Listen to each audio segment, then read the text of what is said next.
Shalom, everyone. I'm Rabbi Shlomo Segal.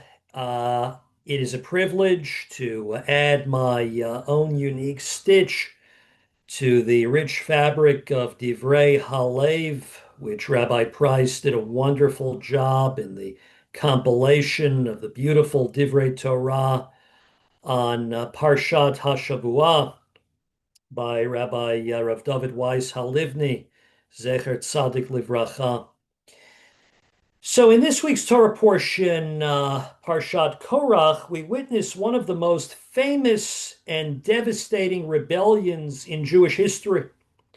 Korach and his followers rise up to challenge the leadership of Moshe Rabbeinu and Aaron HaKohen. So, Rav Halivni suggests we look closer at the text, and on careful review, we discover this was not a single unified protest, but rather a coalition of different factions operating with entirely different motives. When Korach first approaches Moshe Rabbeinu, he steps forward with a beautifully democratic argument. For all the congregation are holy. Why then do you raise yourself above the assembly? Are you truly better than everybody else? Now, Korach framed his argument as this righteous humanitarian, this is concerned with equality. It was a rebellion for a noble cause. And Moshe Rabbeinu reacts by falling on his face. He weeps. He's brokenhearted. But just a few verses later, Moshe faces a second group of rebels, Datan and Aviram, and when he summons them, they flatly refuse to negotiate. Lo na'aleh, we will not come up, we won't even acknowledge your existence. Suddenly, Moshe's reaction shifts completely. He does not weep, he does not fall on his face.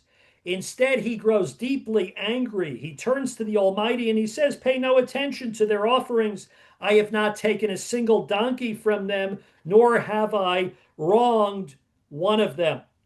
Why did Datan and Aviram make Moshe so angry? Because they used the ultimate weapon of the demagogue, a tactic we see daily from influencers and commentators on social media.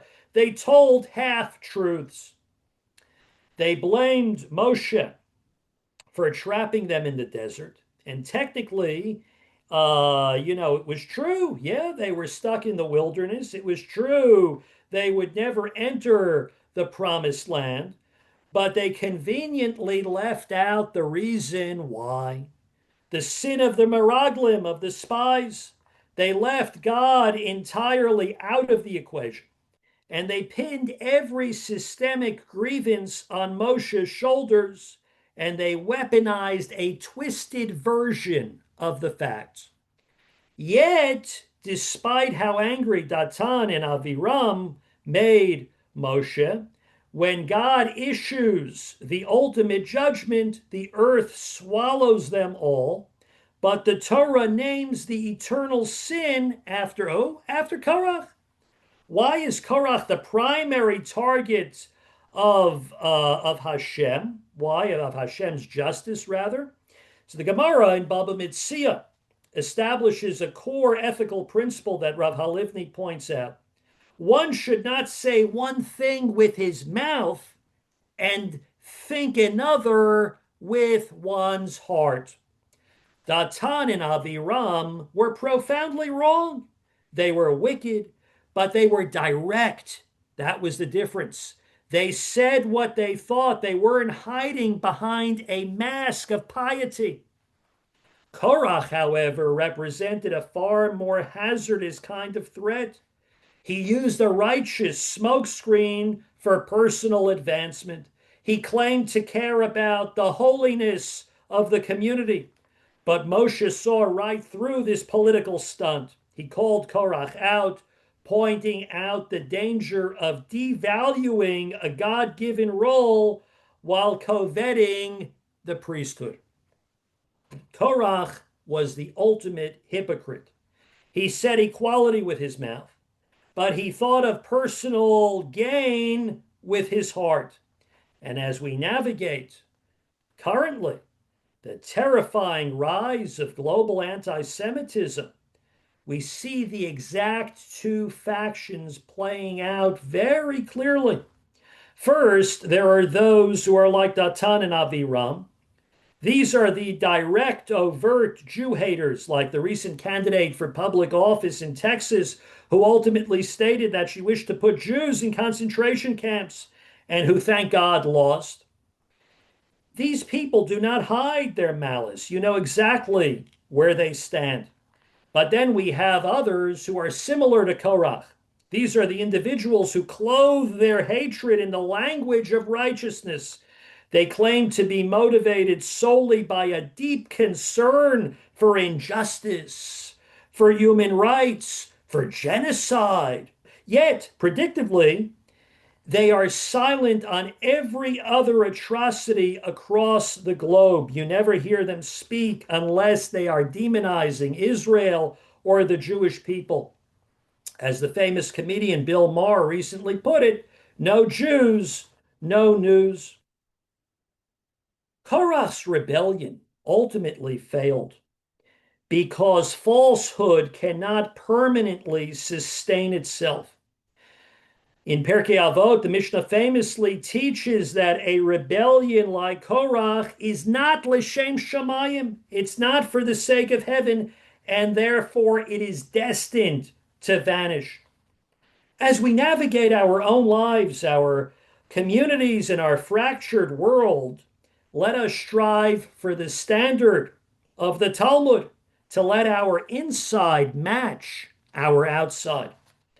In fact, Rav Halivni conducted his life with absolute alignment between his inner values and his outer actions.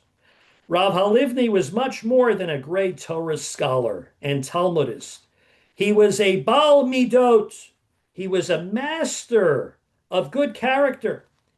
And he did not simply master the intellectual knowledge of the text, he internalized every single principle of the Torah. You know, we learn Pirkei Avot, we laugh when we look at the 48 degrees that the Torah is acquired by.